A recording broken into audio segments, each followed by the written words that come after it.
Assalamualaikum warahmatullahi wabarakatuh. Alhamdulillah alladzi bi ni'matihi tatimmu shalihat. Wassalatu wassalam ala khairil bariyah sayyidina wa maulana Muhammadin wa ala alihi wa ashabihi ajma'in. Amma ba'd. Jamaah rahimakumullah, malam ini malam 29. Nah, malam 30, malam 29. Malam 29 di Indonesia. Iya, di mana? Di Saudi juga malam 30 ini. Ya, hari tadi atau sekarang mereka masih tanggal 29. Sedangkan kita masih malam 29, besok tanggal 29. Berarti besok hari Rabu akan ada pelaksanaan Ru'yatul Hilal. Antum kepingin Ramadan cepat apa lambat? Sebagian kita mungkin ingin Ramadannya kalau bisa hari Jumat. Nah, benar hari Jumat tentu. Rasul sallallahu alaihi wasallam mengatakan sumu li ru'yatihi wa aftiru li ru'yatihi. Kalian berpuasalah disebabkan melihat hilal. Ini menjadikan agama Islam agama yang dinamis ya. Yang terus setiap Ramadan mereka akan ru'yatul hilal. Kita tidak bersandar kepada hisab yang sudah paten mungkin, bahkan hisab pun mungkin terjadi khilaf. Nabi alaihi salatu wasallam mengatakan sumu li ru'yatihi wa aftiru li ru'yatihi. Dan berbukalah karena kalian melihat hilal. Maka besok umat Islam di berbagai penjuru dunia, mungkin di Indonesia khususnya, besok di berbagai penjuru negeri tercinta ini mereka akan ru'yatul hilal, melihat hilal. Dan kalau hilal kelihatan, baca apa antum? Antum baca apa? Kalau hilal kelihatan, antum baca apa? Nah, baca apa antum? Alhamdulillah. Taib antum baca alhamdulillah, baca Allahu Akbar. Nah, Rasul sallallahu alaihi wasallam kalau melihat hilal ya, ada beberapa riwayat mengatakan beliau bertakbir mengatakan Allahu Akbar, Allahumma ahillahu alaina bil amni wal iman. Jamaah, ini doa yang sebagian kita meremehkannya, atau sebagian kita lulus STDI nanti nggak hafal doa ini. Karena anak belajarnya yang ruwet-ruwet, kalau yang ringan-ringan ini, siapalah. Kita ini kadang-kala ilmu-ilmu dasar yang aplikatif, yang maksudnya yang setiap hari kita amalkan. Artinya kalau antum umurnya, nah entah umur berapa antum? 20. Balik umur berapa? 15. 13. Berarti 7 tahun udah antum balik kan? 7 tahun antum melewatin berapa kali bulan hilal? Hilal itu lahir berapa kali? Dalam 7 tahun itu 7 kali. 7 kali 12. Berarti tiap bulan jemaah, bayangkan 7 kali 12 berapa? Berapa 7 kali 12? 84. 84 kali hilal itu melewatin antum. Antum baca apa kalau melihat hilal? 84 kali itu baca apa? Gak baca apa-apa? Gak ada. Kadang-kala kita meremehkan pergerakan benda-benda langit. Padahal di sana ada tanda-tanda kebesaran Allah Azza wa Jalla. Kita disuruh ngelihat jemaah. Inna fi ikhtilafil laili wan nahar. Itu ada tanda-tanda kebesaran Allah Azza wa Jalla. Apa aja yang kita lihat dari makhluk-makhluk Allah. Makanya orang-orang bertanya kepada Nabi SAW, yas'alunaka anil ahillah. Mereka bertanya tentang hilal. Hilal ini gimana ceritanya? Ada apa dia itu kecil, kemudian membesar, kemudian jadi bulat, kemudian kecil lagi sampai hilang. Tadi pagi Anda melihat hilal itu ada di timur. Mengecil dia, pertanda dia sudah akan hilang. Dan dia terbitnya di barat. Berbeda dengan matahari. Terbitnya di timur, tenggelamnya di barat. Kalau hilal terbitnya di barat bersama tenggelamnya matahari. Biasanya seperti itu. Maka baca jamaah. Usahakan antum menghafalnya. Allahumma ahillahu alaina bil amni wal iman wassalamati wal islam rabbi wa rabbuka Allah. Taib, alhamdulillah kita malam ini mungkin malam terakhir kajian kita, karena mulai besok kita akan libur. Kajian akan diganti sebelum berbuka. Tapi mungkin bukan kajian kitab. Kita akan mengkaji tafsir ayat-ayat Allah Azza wa Jalla yang sudah dipilih. InsyaAllah selama 30 hari itu akan ada 30 ustadz yang mengkajinya. Dan bagi teman-teman yang ingin berbuka di kampus STDI, kami terbuka, senang sekali. Dan insyaallah ada apa namanya? Ada makanan untuk berbuka. Tapi makanannya mungkin tidak sesuai dengan jumlah yang hadir. Yang hadir umpamanya 300 orang, ternyata makanannya cuma 150. Terus bagaimana dengan 150? Pulang. Ada satu pesan Nabi SAW. Nggak ada ceritanya makanan nggak cukup. Nggak ada ceritanya. Rasulullah SAW mengatakan ta'amul wahid lisnain. Makanan satu itu cukup buat 2 orang. Sifat anania ya. Ini punyaku, ini milikku, ini aku dulu yang dapat. Itu menyebabkan kita kehilangan yang namanya ukhuwah Islamiyah. Dan itu bermula dari kita kumpul di sini nggak saling kenal. Nah, antum kenal sama ini kanan antum? Enggak kan? Jangan ngomong. Bagaimana antum akan berbagi? Siapa fulan? Gak tahu ada seperti. Coba antum kenalan dulu, kenalan antum sama dia. Kenapa antum gak kenalan sama dia? Coba kenalan. Udah kenal? Dari mana dia? Hah? Dari Lombok, Masya Allah. Antum dari mana? Riau, bayangin ya. Lombok di timur sana, Riau di barat sana. Ketemu duduk bareng gak kenal. Ahibatifillah, tolong dijaga itu. Nggak ada lagi istilahnya makanan kurang. Nggak ada lagi istilahnya berebut makanan. Yang ada innamal mu'minuna ikhwah. Kita tuh saudara. Wah, ingat pesan Nabi SAW. Dimanapun antum pergi, ta'amul wahid lisnain. Cukup. Makanan 2 orang cukup untuk 4 orang. Maka selalu seperti itu.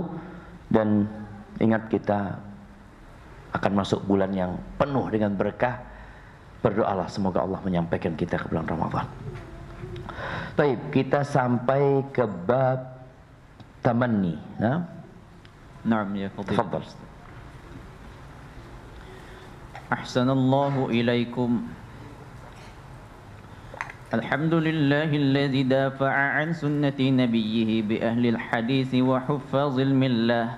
Asyhadu an la ilaha illallah dzul izzati wal jalali wal karamah. وأشهد أن محمدًا عبده ورسوله خير البرية صلى الله عليه وعلى آله الطيبين الطاهرين وصحابته الغر الميامين ومن لهم بإحسان من التابعين إلى يوم الدين أما بعد اللهم اغفر لنا ولشيخنا ولوالديه ولمشايخه وللحاضرين والمستمعين أجمعين ثم قال المؤلف وهو أمير المؤمنين في الحديث أبو عبد الله محمد بن إسماعيل بن إبراهيم بن المغيرة بن بردزبة الجعفي البخاري رحمه الله تعالى. باب التمني.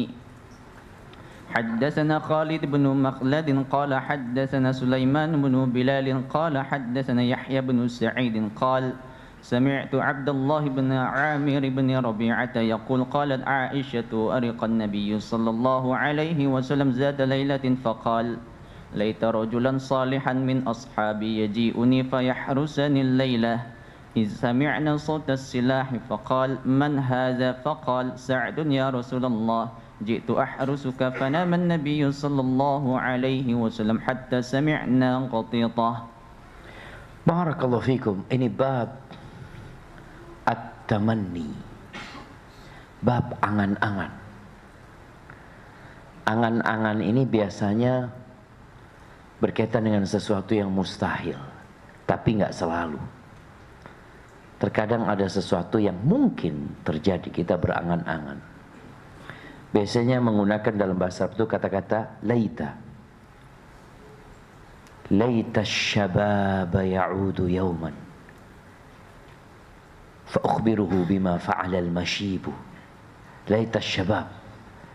Ya Allah, andai kata masa muda itu kembali. Mungkinkah kembali masa muda? Nggak mungkin. Tapi dia mengatakan andai kata masa muda itu kembali, aku akan kasih tahu apa yang dilakukan oleh orang-orang tua itu.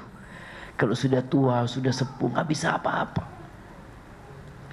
Di hadis ini Al-Imam Bukhari mengatakan telah mengajarkan kepada kami Khalid bin Makhlad. Dia berkata telah mengajarkan kepada kami Sulaiman bin Bilal. Dia berkata telah mengajarkan kepada kami Yahya bin Sa'id. Dia berkata, aku mendengar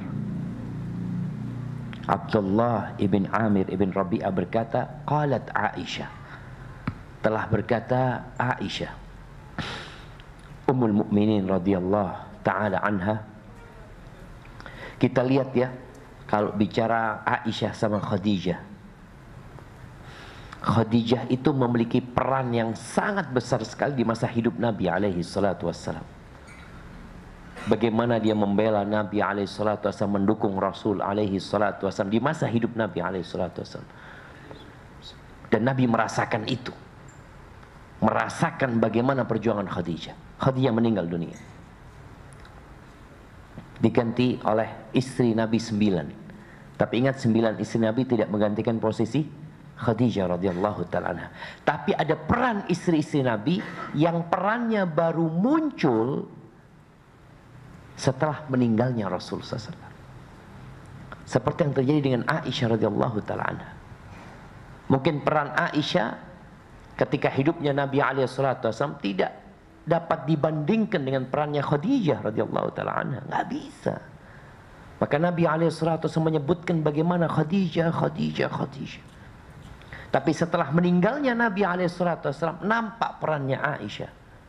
Bagaimana dia menceritakan apa yang terjadi di rumah Nabi SAW. Ilmu-ilmu yang didengar oleh Aisyah, lebih dari 2000 hadis yang disampaikan oleh Aisyah radhiyallahu ta'ala anha. Di antaranya hadis ini. Dia mengatakan ariqan nabiyyu sallallahu alaihi wasallam dzata lailatin. Ariqa ya'raqu itu artinya nggak bisa tidur jemaah. Gelisah. Ada orang biasanya ada sesuatu ya yang menyebabkan dia nggak bisa tidur. Maka kita tahu bahwasanya tidur itu ada yang merupakan nikmat dari Allah Azza wa Jalla. Dan ada tidur yang dari syaitan. Di antara tidur yang dari Allah Azza wa Jalla adalah tidur ketika perang. Jadi dalam posisi cemas, dalam posisi takut ya, orang melihat pasukan musuh, dia akan gelisah biasanya, tapi bisa tidur. Tapi ada tidur yang dari syaitan adalah tidur ketika kajian. Nah, kalau habis maghrib di sini jamaah mungkin nggak banyak yang tidur. Anak ingat waktu di Madinah kita mahasiswa baru. Itu kalau kajian ba'dal maghrib tidur jamaah. Ana lihat, apa ana sendiri yang ngantuk? Ternyata teman-teman pada ngantuk semua. Oh, ternyata kita jet lag. Di sana jam 6, di Indonesia sudah jam 10 malam. Jadi mata itu masih, tapi lama-kelamaan jadi biasa. Tapi jangan tidur waktu kajian. Dan tidur yang dari setan juga tidur ketika sholat. Biasanya nanti sholat tarawih sama sholat malam itu banyak yang tidur jamaah. Apalagi kalau sudah 10 hari terakhir ya, anak benar-benar melihat yang kadang kala sholat anak nggak tahu sah apa enggak ya. Kita sholat itu ada yang nyosop-nyosop jamaah, ada yang waktu ruku nyerondol yang di depannya jamaah. Ada yang ketika sujud nggak bangun. Kita ya apa mau dibangunin ini ya? Ada yang at-tahiyat, imamnya sudah assalamualaikum, dia terus at-tahiyat. Mungkin doanya panjang banget ya. Itu termasuk tidur yang dari syaitan. Itu tidur dari syaitan. Makanya Rasul SAW kenapa nyuruh kita tidur siang? Supaya malamnya kita bisa ya lebih semangat lagi gitu loh. Rasul SAW mengatakan qilu fa inna syaitan la yaqil. Kalian tidur siang, setan tuh nggak tidur siang. Maka usahakan kita tidur siang. Dan di bulan Ramadan jangan tidur seluruh siang. Nah, karena ada yang tidur. Ini di sini disebutkan bahwa suatu malam Nabi alaihi salatu wassalam nggak bisa tidur. Ada sesuatu mungkin yang beliau pikirkan alaihi salatu wassalam. Lalu beliau mengatakan, laita rajulan salihan. Andai ada laki-laki yang soleh, min ashabi, dari para sahabatku, yaji'uni fayahrusunil lailah. Dia datang ke tempatku ini, kemudian dia menjagaku malam ini. Para ulama menyebutkan bahwasanya diperbolehkan seorang itu meminta pengawalan, pengamanan. Ya kalau kita lihat mungkin orang-orang yang memang dia diancam atau ada potensi mau dibunuh atau macam-macam, boleh dia minta pengamanan. Jadi pengamanan yang diberikan kepada raja-raja umpamanya, kalau kita lihat mungkin di Indonesia ada pas pampres ya, itu sebenarnya nggak ada masalah untuk memberikan pengamanan kepada orang tersebut. Nabi SAW mengatakan itu. Ahibati fillah, para ulama menyebutkan bahwasanya ucapan Nabi ini meminta pengamanan, ada yang menjaga beliau malam hari itu. Itu sebelum turunnya firman Allah di surat Al-Maidah ayat 67. Allah berfirman, wallahu ya'simuka minan nas. Dan Allah akan menjagamu dari manusia, yakni dari gangguan mereka. Ini di kota Madinah, jemaah.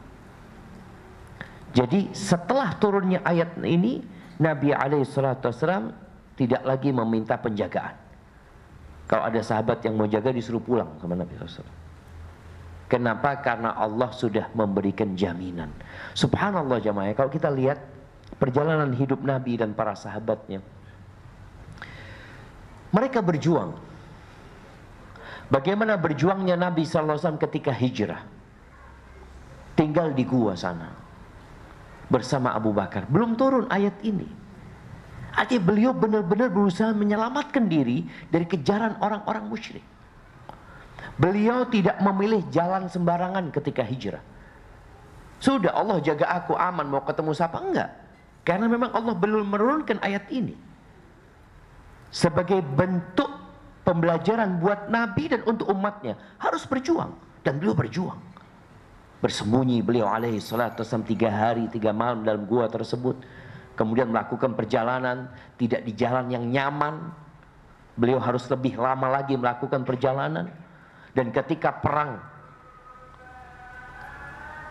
Badar, Allah itu dengan satu kalimat bisa mematikan pasukan musuh. Tapi Allah turunkan malaikat. Allah turunkan malaikat agar para sahabat perang dulu kalian gitu. Allah turunkan bantuannya. Tapi kalian perang gitu loh. Bukan mereka diam-diaman, tenang, malaikat turun, sudah. Tidak ada jemaah. Mereka ikut perang dan terbunuh para sahabat gitu. Ada kira-kira 23 sahabat terbunuh pada waktu itu. Jadi ini sebuah pembelajaran buat umatnya. Tapi setelah turunnya ayat wallahu ya'simuka minan nas, Nabi tidak lagi minta dijaga. Oh, ada yang mau jaga suruh pulang sama Rasul sallallahu alaihi wasallam. Terus setelah Nabi mengucapkan itu, id sami'na sautas silah, kita dengar suara senjata. Jadi ada yang datang pakai senjata. Ya dulu mereka kalau pakai senjata ya, pakai pedang atau pakai apa atau pakai baju besi akan terdengar suaranya jemaah. Datang ke tempat Nabi SAW tidur. Di riwayat Imam Muslim disebutkan Sa'ad bin Abi Waqqas ini mengatakan, waqa'a fi nafsi khaufun ala Rasulullah SAW. Di hatiku terbetik rasa takut. Kayaknya ada yang nggak nyaman dengan Nabi SAW gitu. Saat ini nggak dengar ucapan Nabi SAW. Nabi itu berangan-angan ya, menginginkan ada yang jaga. Dan saat nggak dengar.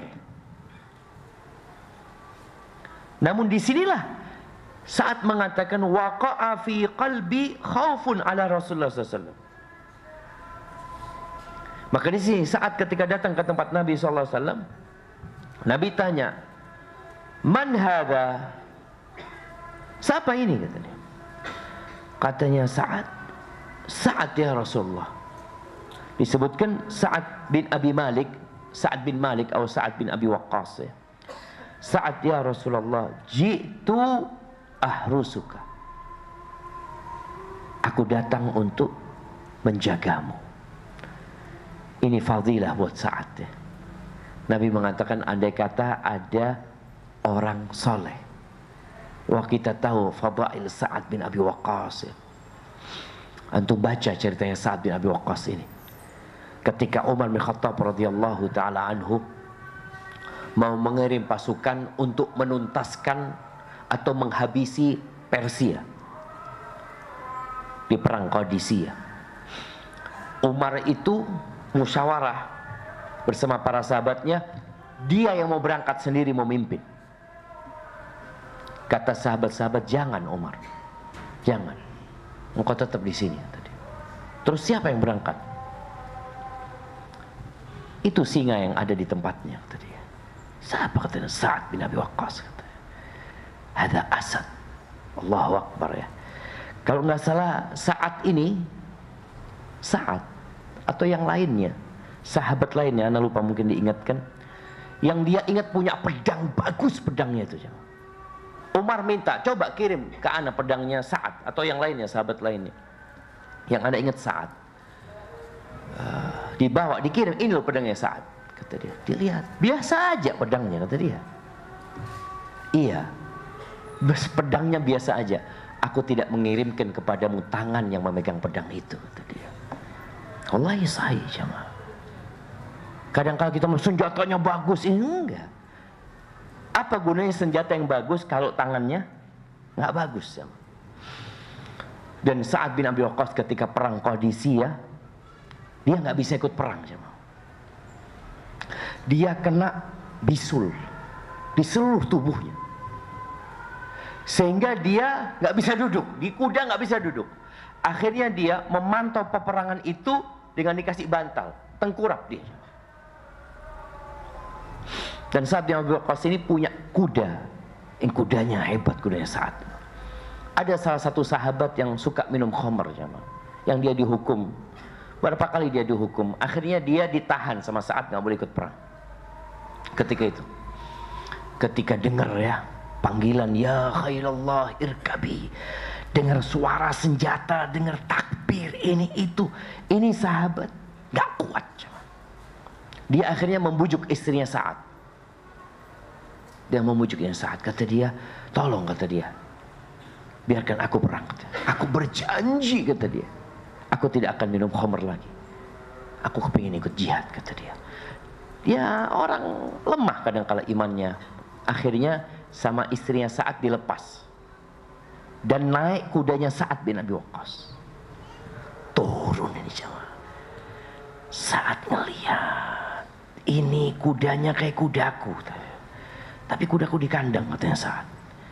Ini orang yang perang kayak yang aku tahan, kata Sa'ad. Tapi enggak lah, kata Sa'ad. Sudah selesai perang itu 3 hari 3 malam jemaah. Malam istirahat, besoknya perang lagi ya. Ketika selesai perang itu Sa'ad berdiri lihat kudanya jemaah, berkeringat kudanya. Oh, dipakai kudanya, kata Sa'ad. Diketemukan betul dia pakai kudanya Sa'ad, dan itu lalu berjanji tidak akan minum lagi, dan subhanallah dia tepati janji itu. Maka jamaah, membaca kisah sahabat ini membuat antum semangat ya untuk ikut jalan mereka. Dan bagaimana saat di masa hidup Nabi SAW dia menjaga Rasul SAW dalam hadis ini. Taib, fanaman nabiyyu sallallahu alaihi wasallam hatta sami'na ghatitahu. Lalu Nabi tidur.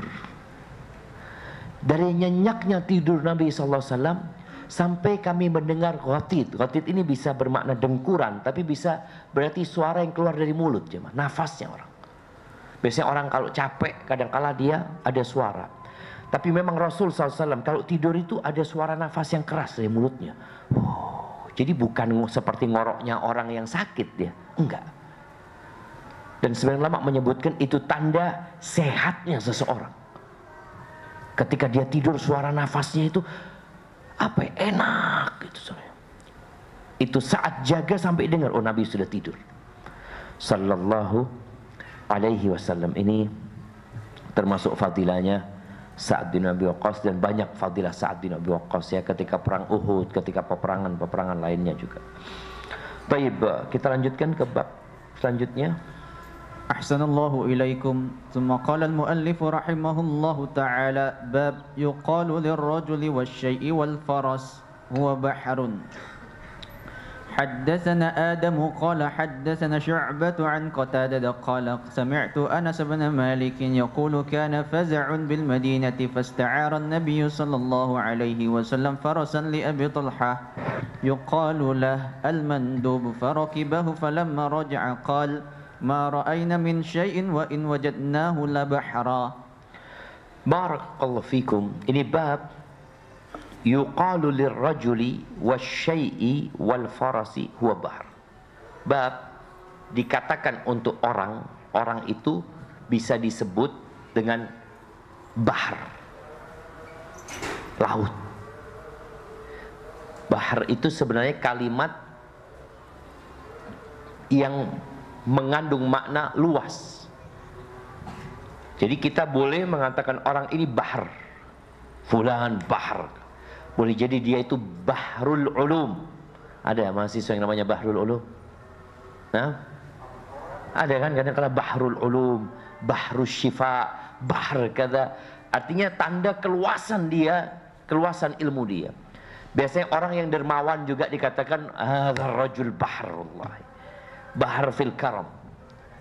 Jadi bahasa Arab ini tergantung penggunaannya. Jadi bahar itu bukan hanya berarti lautan, orang pun bisa dikatakan bahar, laut, seperti itu umpamanya. Tapi maksudnya laut bukan laut air, tapi laut kedermawanan umpamanya. Wasyai, sesuatu boleh dikatakan bahar. Umpamanya lapangannya wallahal mal'ab hadza bahr. Oh, lapangan ini bahar karena luasnya ya. Atau datang ke rumahnya seseorang, wallah rumahnya fulan bahr, luas bisa buat main bola. Kadang-kadang seperti itu kita lihat ada sesuatu yang bahr. Atau handphone, bisa disebut handphone. Ada handphone Ustaz bahr, ada bahr Ustaz. Mungkin dia maksudnya apa aja ada di situ. Wal faras, kuda pun boleh disebut bahr. Kuda disebut bahar karena kencangnya lari dia ya, bagusnya kuda itu. Di sini Al-Imam Bukhari mengatakan telah mengajarkan kepada kami Adam, dia berkata telah mengajarkan kepada kami Syu'bah dari Qatadah dia berkata, aku mendengar Anas bin Malik berkata. Kita tahu Anas bin Malik ini khadimur Rasulullah sallallahu alaihi wasallam. Allah jamaah. Ya, Allah memberikan karunia kepada siapa yang Allah kehendaki.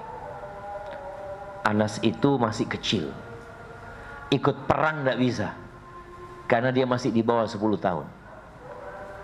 Tapi bagaimana ibunya ingin anaknya ini dapat berkahnya Nabi SAW, dibawa dia kecil-kecil. Ya Rasulullah, hadza Anas gulamun kayyis. Ini Anas pintar ya Rasulullah SAW. Ada anak-anak yang pintar jamaah, Masya Allah ya. Ada anak-anak yang sejak lahir itu dermawan, pemberani, ada. Hatim At-Tai, tahu dengan Hatim At-Tai? Yudrab bihil mathal fil karam ya. Bapaknya Adi bin Hatim, yang dia terkenal dengan kedermawanannya. Baik sekali Hatim At-Tai ini jemaah. Dia memberikan makan kepada siapa aja yang datang ke rumahnya, dia muliakan. Ini kemarin mendengarkan cerita Hatim At-Tai ini. Ketika Hatim At-Tai meninggal dunia, adiknya Hatim mau melanjutkan abangnya. Kadang-kadang kakak adik ini nggak sama cuma, padahal sama-sama dari satu rahim ya. Ketika anaknya berusaha untuk jadi orang yang dermawan, mencontoh kakaknya, kata ibunya, jangan nak, capek engkau nak, capek engkau nak. Kata dia. Loh kenapa ibu? Kata dia. Bukankah aku lahir dari satu rahim, bapakku sama bapaknya dia? Apa kata ibu? Nak, engkau tahu, waktu kakakmu nyusu, dia itu nggak mau nyusu kecuali ada temannya. Ingat orang Arab dulu kan biasanya seperti Halimah Sa'diyah nyusui Nabi Muhammad, juga nyusuin anaknya sendiri gitu loh.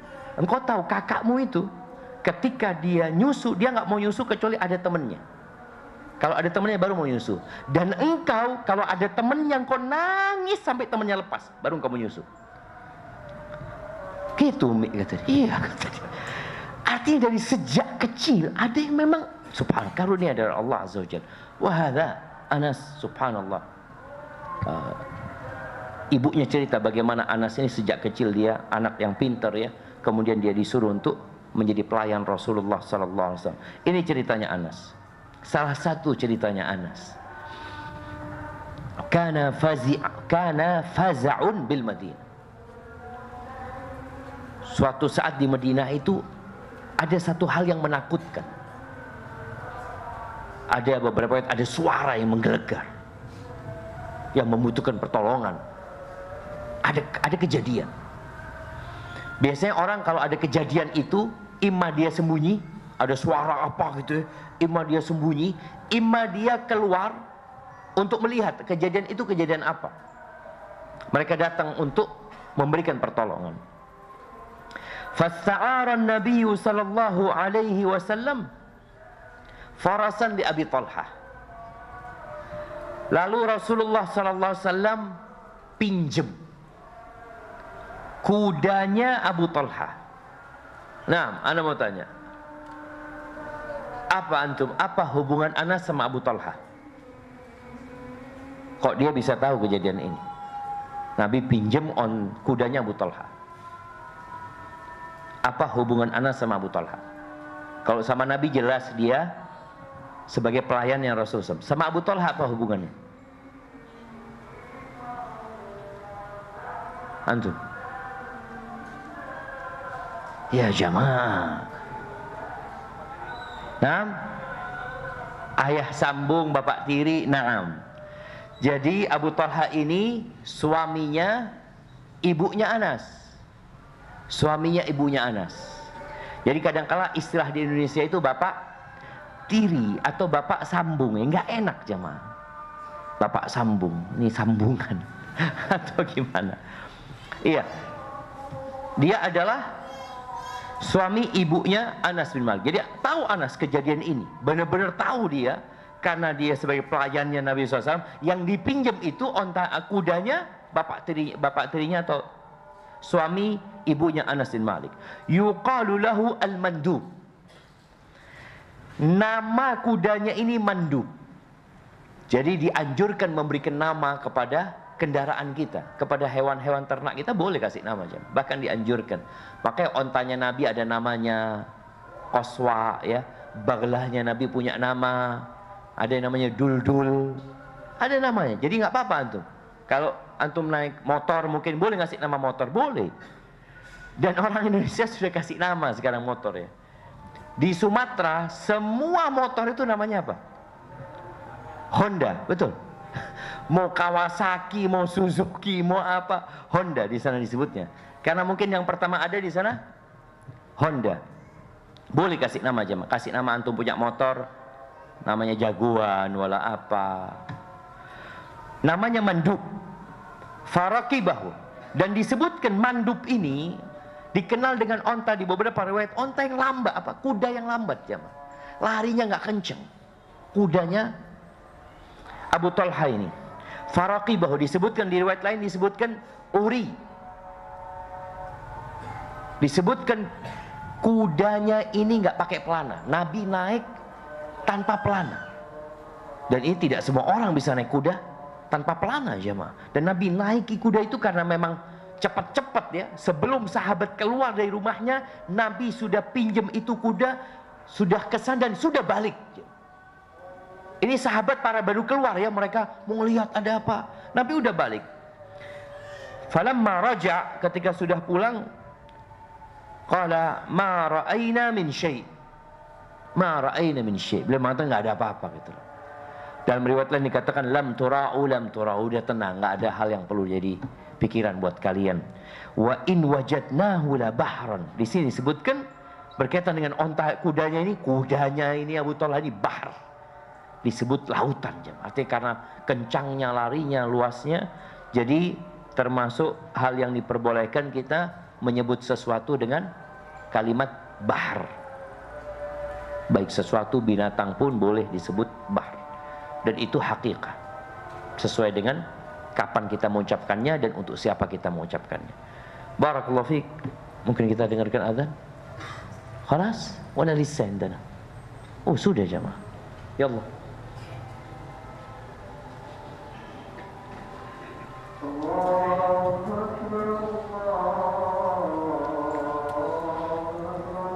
Allah Akbar.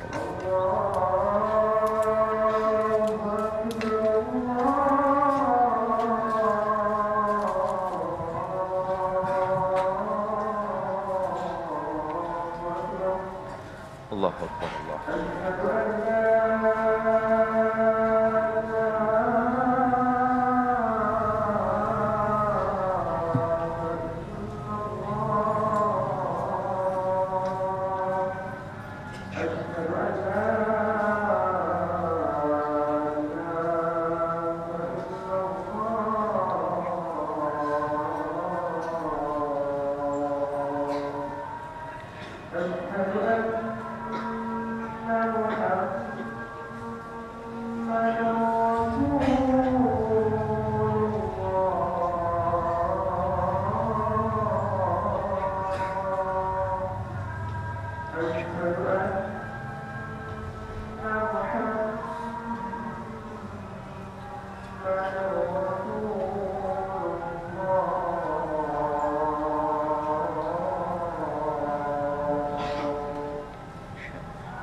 La.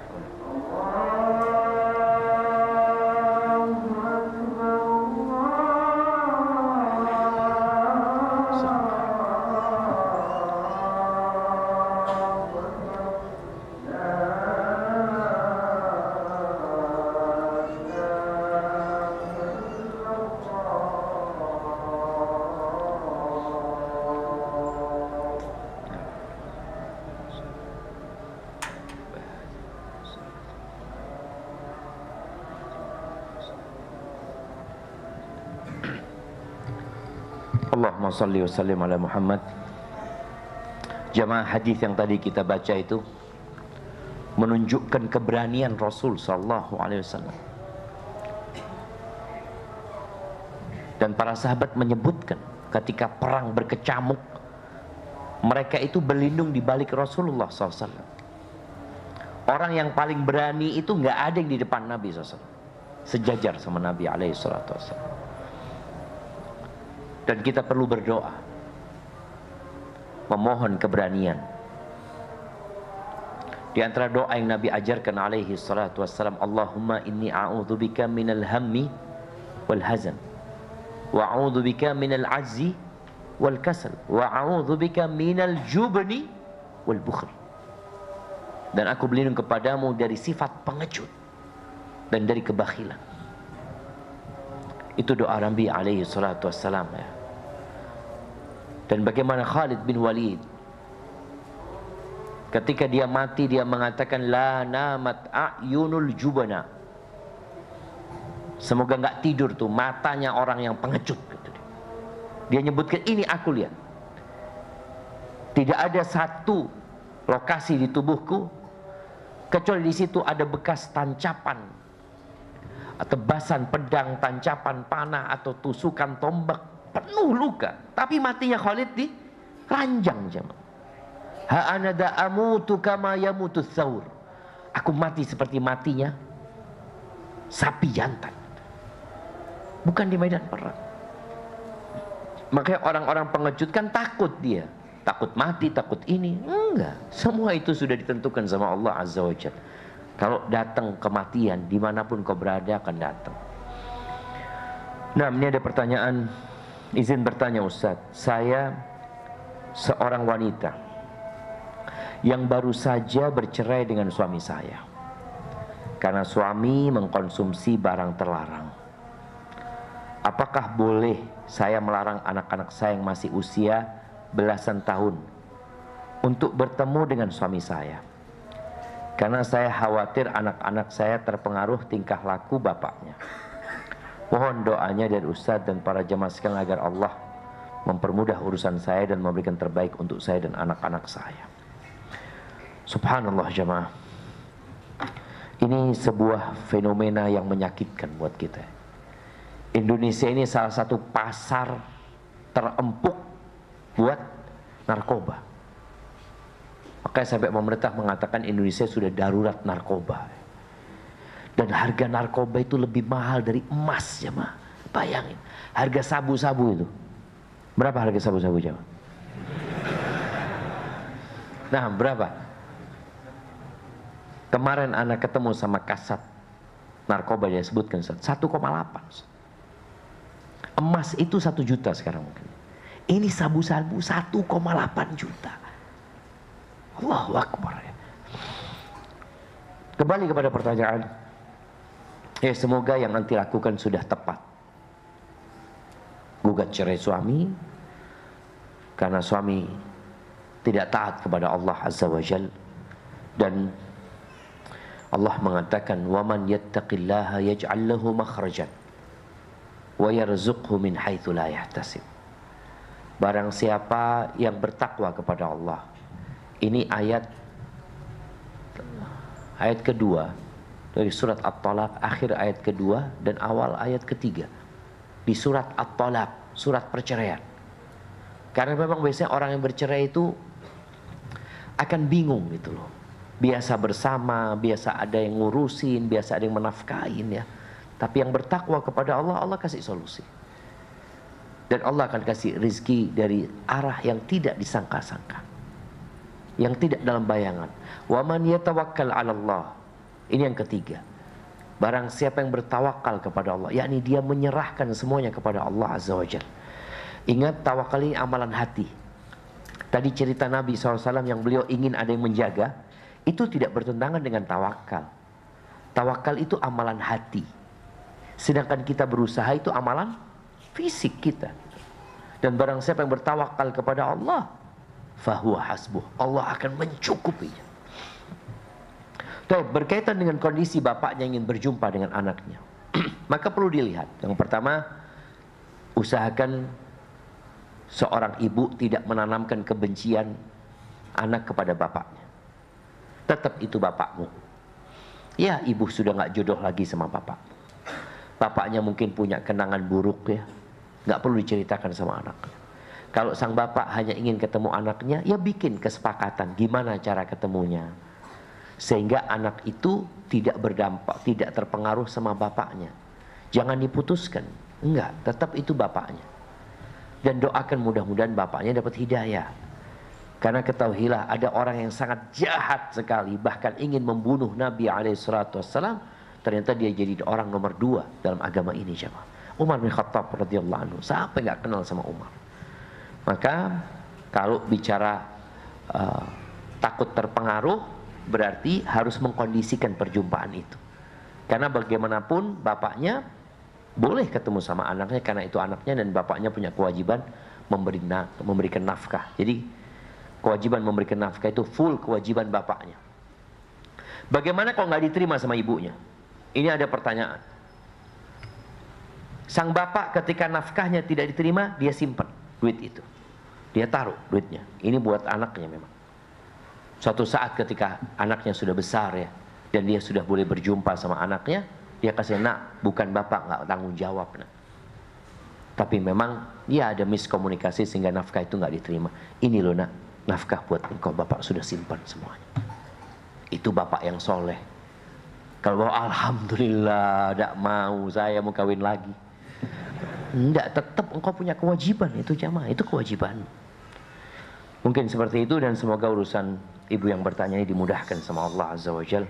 Dan banyak-banyak berdoa. Baca hasbunallah wa ni'mal wakil.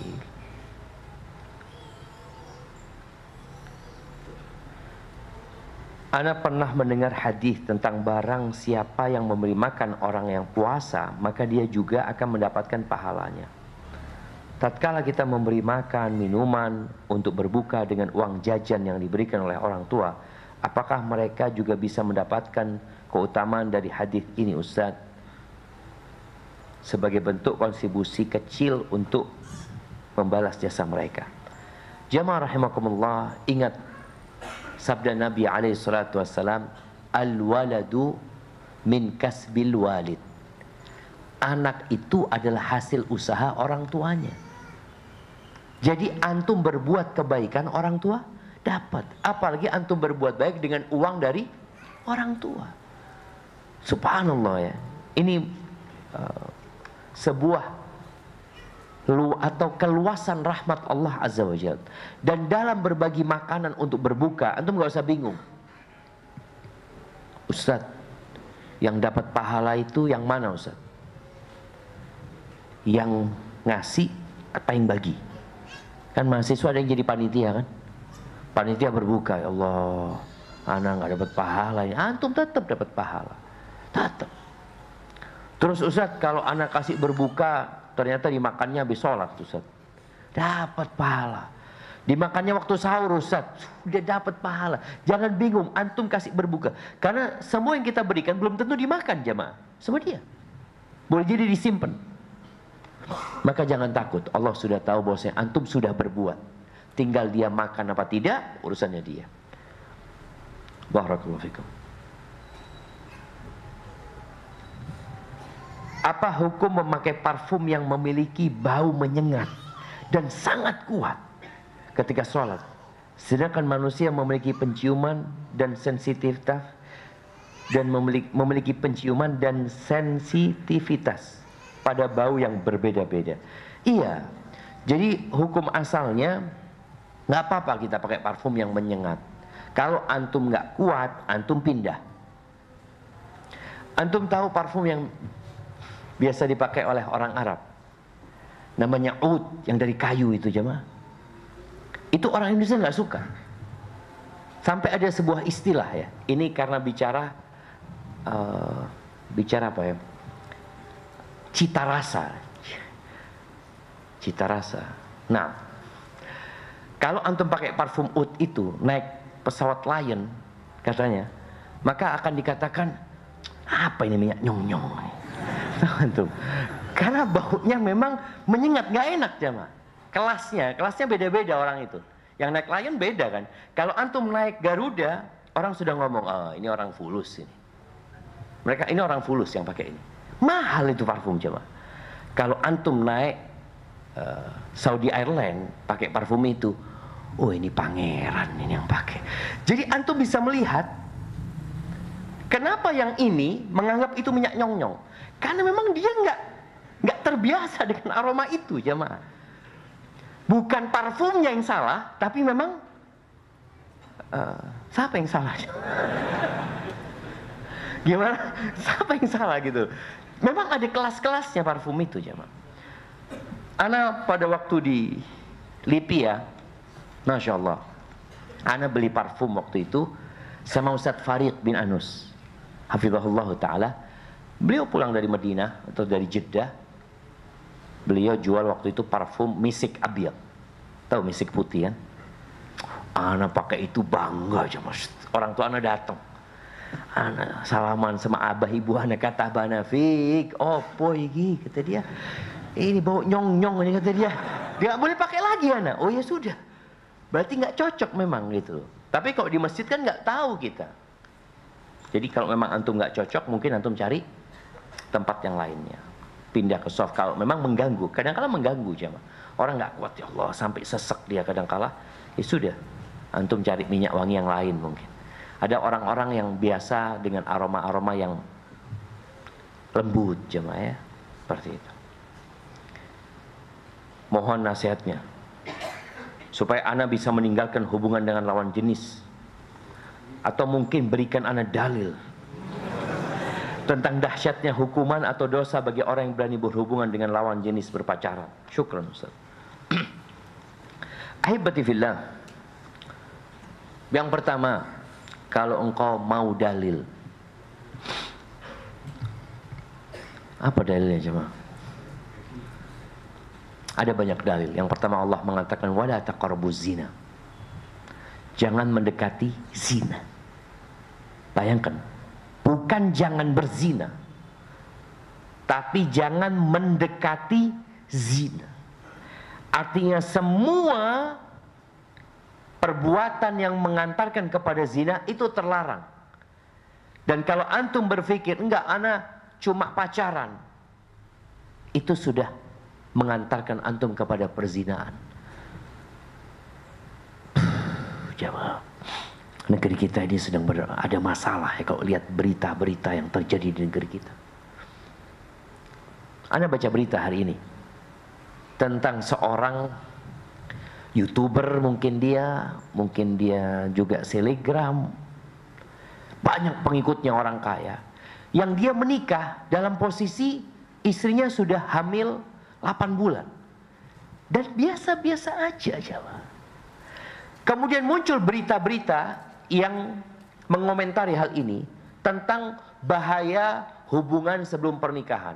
Bahaya dengan kesehatan, bahaya dengan macam-macam. Tidak ada satupun yang bicara dari berita yang dibaca berkaitan dengan ancaman dari Allah Azza wa Jalla.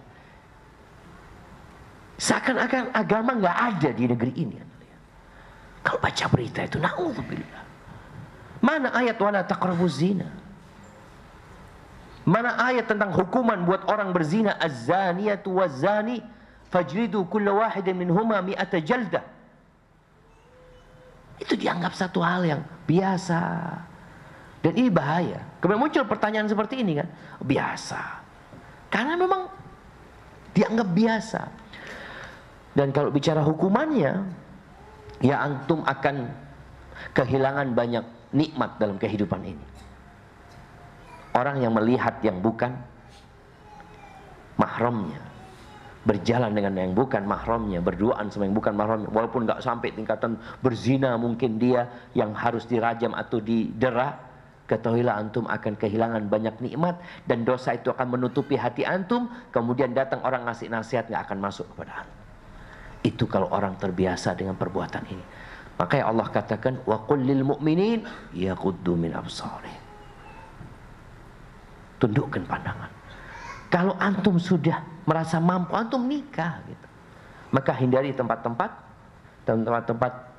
yang menyebabkan antum terfitnah. Nah, ini ada pertanyaan tentang bagaimana Ramadan kita berkualitas. Ya, memang kita harus mulai belajar tentang Ramadan ini, jemaah. Bagaimana ciri-ciri laki-laki yang terfitnah oleh perempuan? Gimana ya?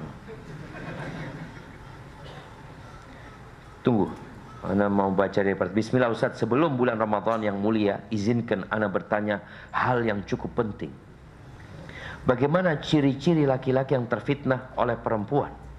Dulu kami pernah mendapati seorang laki-laki yang kesenangannya belanja di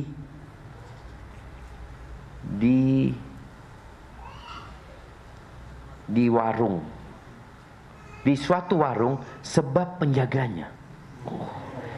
Kira-kira bagaimana Ustaz? Syukran jazakallah. Ya, kalau bicara bagaimana terfitnah dengan wanita, dia akan ngomong tentang perempuan terus ya, omongannya. Kemudian dia akan mengenang hal itu, akan termenung. Salah satunya mungkin dia akan sering duduk di pos satpam gitu ya. Siapa yang suka duduk di pos satpam?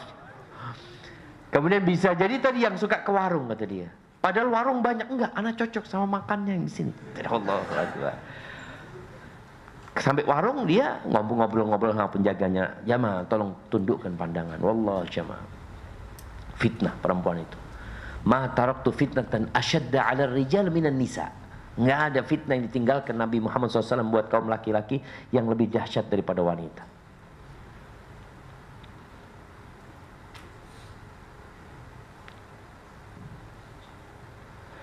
Nah, ini anak pengguna aplikasi SRB. Jazakumullah khairan. Atas fitur-fitur yang disediakan di dalamnya, dalam satu fiturnya ada fitur kalender Hijriyah. Yang anak tanyakan apa yang dimaksud dengan perhitungan Ummul Qura dan perhitungan Kuwait. Jazakumullah khairan sebelumnya. Iya, berkaitan dengan penghitungan kalender Hijriyah, itu ada yang menggunakan hisab, atau memang awalnya mereka menggunakan hisab. Tapi untuk penentuan awal Ramadan, awal Syawal itu harus dengan Ru'yatul Hilal. Kalau bicara Ummul Qura, maka itu pakai kalender yang atas hisabnya, perhitungannya Ummul Qura. Adapun Kuwait, atas hisabnya yang dipakai di Kuwait di sana. Kalau di Indonesia, Anda nggak tahu di Indonesia sudah ada nggak aplikasinya yang berkaitan dengan hisab dari Depak umpamanya ya. Udah ada aplikasinya. Kayaknya belum. Anda tadi cari belum dapat ya. Seperti itu, wallahu a'lam bishawab. Afwan Ustaz, apakah puasa yang diperbolehkan berniat setelah fajar itu hanya puasa mutlak atau semua puasa sunnah? Ya, sebenarnya semua puasa sunnah jamaah ya. Hanya saja bicara pahalanya. Ketika antum niatnya itu jam 7, niat mau puasa, maka tentunya pahalanya sejak jam 7. Yang sebelum jam 7 nggak ada pahala buat antum. Karena antum nggak niat. Kadang-kadang ada orang umpamanya nggak tahu hari itu ternyata hari Arafah. Dia belum makan dari pagi. Lalu temennya ngomong, "Syuh, hari Arafah loh." Loh iya, ya Allah, ana belum makan dari tadi, sudah ana niatkan puasa. Tapi pahalanya tentunya nggak sama dengan yang niat dari sejak sebelum fajar gitu loh. Wallahu a'lam bishawab ya. Apakah ada ulama yang melarang artinya puasa kalau yang sunnah yang sudah ada tuntunannya itu juga harus sebelum fajar? Yang ada hadisnya berkaitan dengan puasa wajib ya, itu harus sebelum fajar. Bismillah, Ustaz, izin bertanya, ana seorang anak laki-laki pertama di keluarga. Alhamdulillah sejak dulu orang tua ana mengenal sunnah dan sering ikut kajian di Jember. Singkat cerita, ketika ana pulang dari pondok, ana melihat perubahan drastis kepada orang tua ana yang membuat ana Sedih. Dulu abi ana mengajarkan kepada kami untuk sholat 5 waktu di masjid. Akan tetapi sekarang abi ana tidak mau sholat di masjid. Teringat 10 tahun lalu saat ketika ana tidak sholat ke masjid, ana dipukulin habis-habisan. Dan juga saat ini orang tua terlilit riba, Ustaz. Pada beliau tahu tentang riba dan mengajarkan kepada kami tentang hal itu. Mohon nasihatnya Ustaz, ana seorang pemuda yang saat ini menghadapi segala cobaan di era pergaulan zaman sekarang. Jazakallah khair. Allah jamaah, itu ya namanya hidayah untuk jamaah. Al-a'mal bil khawatim. Amalan itu tergantung penutupnya. Bagaimana orang tua yang dulu nyuruh anaknya ke masjid berhenti tidak ke masjid. Bahkan ada orang tua yang dulunya sholat berhenti sholat. Apa sikap anak? Sikap anak mendoakan orang tuanya. Di antara yang menyebabkan iman itu jatuh atau iman itu berkurang, futur, jadi malas, itu masalah ekonomi, ujian. Ada yang masalah sosial, ada yang faktor umur, ada yang masalah ekonomi. Makanya Nabi SAW ketika mengatakan badiru bil a'mal, cepat kalian beramal. Kalian itu nunggu apa gitu? Nunggu kekayaan, ghinan mutghian. Orang kadang-kadang dulu miskin, ketika kaya jadi nggak benar. Au faqran munsian, atau kefakiran yang membuat jadi lupa sudah. Yang biasa datang kajian jadi nggak datang kajian. Boleh jadi karena terlilit hutang, orang itu jadi bingung gitu seperti. Maka segera beramal, dan ketika beramal senantiasa memohon ketetapan dari Allah Azza wa Jalla. Engkau tulis doa. Ayah, mungkin ayah bisa baca doa ini.